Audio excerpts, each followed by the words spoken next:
This is The Filter on iHeart Podcasts Canada. iHeartRadio logo. Let's go. There you go. You can actually keep it. Oh, really? No. Oh. No. Way too expensive. Fresh after his incredible set here at OSHEAGA 2024, it's the lovely Steven Sanchez. Hello. How are you? I'm real well. You feeling good? I feel great. You actually never know. Hot. You'd never know that you've just come off stage. Oh, yeah. This shirt is not very, tight, so I have some space in between the sweat on my body and the actual shirt, so it's good. Maybe that's the only reason why it's not showing right now. I'm going to start with this. This is a comment from a fan on your YouTube channel. This is Crystal Gomez 776. Crystal says, our 17-year-old grandson recently introduced us to this talented young artist. How nice to enjoy the same music, though we're decades apart. Steven Sanchez has brought generations together by combining a touch of the past with his unique sound and soulful lyrics. I hope the music industry doesn't try to change who he is. Oh, it's very nice. That's really sweet. Never changed. Change is good when it's good, but it's bad when it's bad, No, tell Crystal, you'll never change. Crystal, we're going to keep making songs for grandmas and girlfriends all over the world. And that's the next name of his album, Grandmas and Girlfriends. You heard it here first. Coming out September 26th. That's the day after my birthday. Oh, really? Perfect timing. Oh, amazing. Have you a belated early birthday? Yeah, early birthday. Early. Yeah. Early. I don't know what year, month it is. Well, you're 21 years old and you've accomplished so much. Oh, thank you. Up until this point. I mean, it's just incredible. That's really a gift, yeah. Do you set a bit of a marker or a milestone? Do you have anything you want to accomplish by the time you're 25 or 30? Or do you not really look into that? No, not really. I think that success is such a fluid thing, and it's also something that's very to each their own. I found success in the fact that I've gotten to work with some of my favorite artists and heroes. I've gotten to meet some of my favorite artists and heroes and be inspired by them. That feels successful. We've played shows, just about everywhere, and that feels successful. We've sold out shows, which feels successful, and maybe we haven't had number one hits, on the Billboard Hot 100 or, our song blasting on the radio every single day, but we've had it once or twice, and I think that, it's just an interesting culture, success is very, it's very broad, and I think that there's a big pining for, fame and glory and all that, and I'm just not too concerned with it because I feel like all the stuff that's given to me is meant for me, and anything that isn't, I just shouldn't try and pine over it too much, Yeah. Well, one of those career highlights just happened this year. I think it was a career highlight anyway. Performing on stage with Lana Del Rey. Oh, yeah. Are you kidding me? Man, I tried to get that girl's number for so long. It was I DM'd her because she'd followed me on Instagram when we played a festival just last May. And she didn't respond to it for 6 months. And then I was in Australia, or I was just about to be for a few months, and she responded. And then I DM'd her back, gave her my number, and then another 3 months went by, and she finally reached out and was like, hey, it's Lana, do you want to come out and sing at Hangout Fest? And I was not in the area, and then she was like, hey, I'm playing at Fenway, my first show of this tour, come out and sing, and the rest is history. That's amazing. Yeah.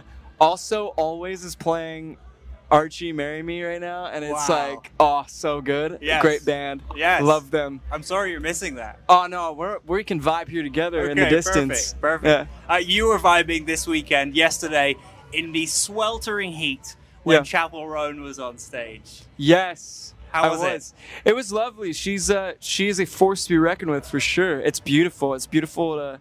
I hope she's okay, that's got to be such a... Fame is a really freaky thing. Getting glorified and amplified in such a, almost spiritual way is a very, I know, what it can feel like, very taxing and emotionally scary thing. So I hope she's doing well. What advice would you give to Chappell Roan or someone, the next Chappell Roan, with such a quick surge to success?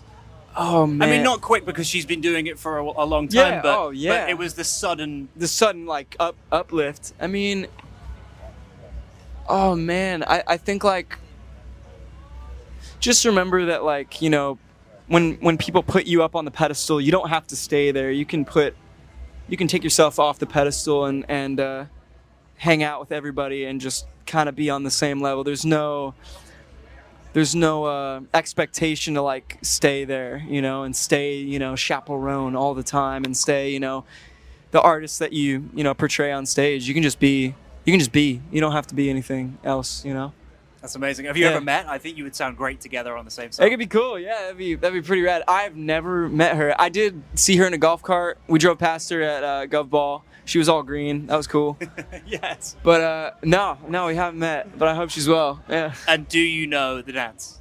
Do I know the dance? Oh yeah. Should we? Oh, wait.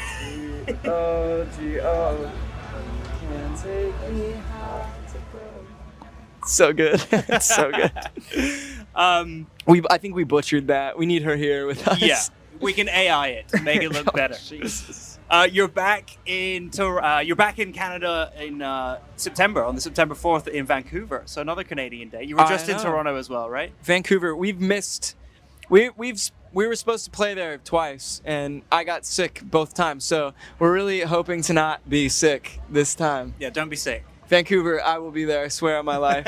No pressure. Angel Face, Club Deluxe. Yeah. So many incredible songs on there. Thank you very much. Did you always want to do a deluxe version of the album? Was that always intended? No, not at all.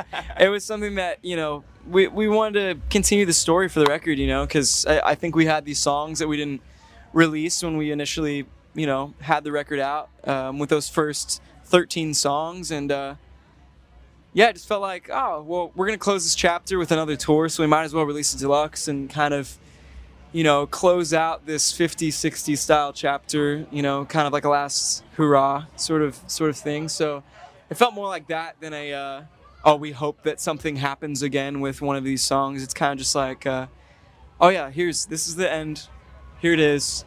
If you love them, great. If you don't, cool. Like, we're going to do other stuff after this, So we're going 70s and 80s next? No, I don't know. Maybe a bit more personal in the storytelling, maybe. But we'll see. Not sure. Okay. World's an oyster, Yeah. Are you already delving into the next project, or are you too busy with touring? A little bit here and there. I played a new song tonight, just an acoustic song, and I've been just trying to write what's kind of happening in a little bit more relevance, like to my life and just the growth I'm going through in my life, and some really beautiful stuff's happening in my life, and I'm really like, it's like kind of wrecking me in like a beautiful way, and so I'm just trying to embrace that and like kind of go back to my roots a little bit with songwriting and stuff. So what's the name of that acoustic song? I think I have no idea. Into Your Heart, maybe. Your Heart. I have no love letter. I have no idea. Okay. But it's the people's song, so who knows? Well, I loved Baby Blue Bathing Suit. I left mine at home. I think I probably should have taken it there because it's about to throw This it is down. great. Yeah, this is good. If it rains enough, we'll be able to swim.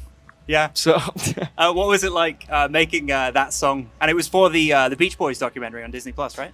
I'm gonna be totally transparent. I was so exhausted from the Europe tour. Like, I was so shredded because we went on the Europe tour, I think a week or two after we'd come back from our first tour touring Angel Face. And so I was totally burned out, and I walked in the studio with like a burned out vibe as well. But Dan Nigro and Amy Allen are sweet humans, and they were really gracious in that space, and were very encouraging in that, and they helped, get the song to completion, and it was great. So I appreciate them very much for that. So, but I feel a little bit bummed that I was just so tired. I didn't enjoy as much as I could have if I was more rested. The fact that we were in Abbey Road Studios. So, iconic. Very iconic. But I wasn't comprehending that at the time.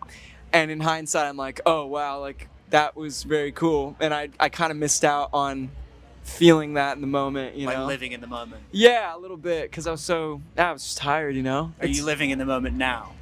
Oh yeah, this is another iconic moment. This is lovely. Right, this is great. All of the red iHeartRadio.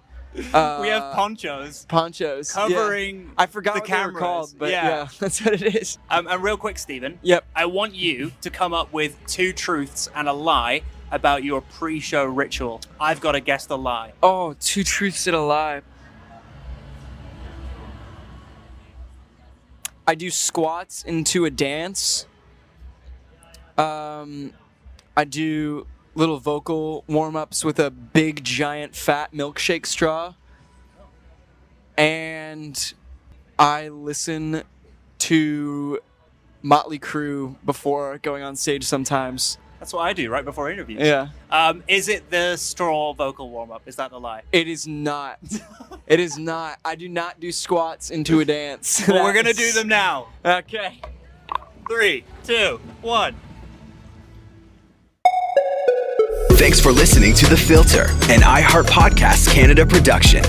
Subscribe to The Filter wherever you get your podcasts.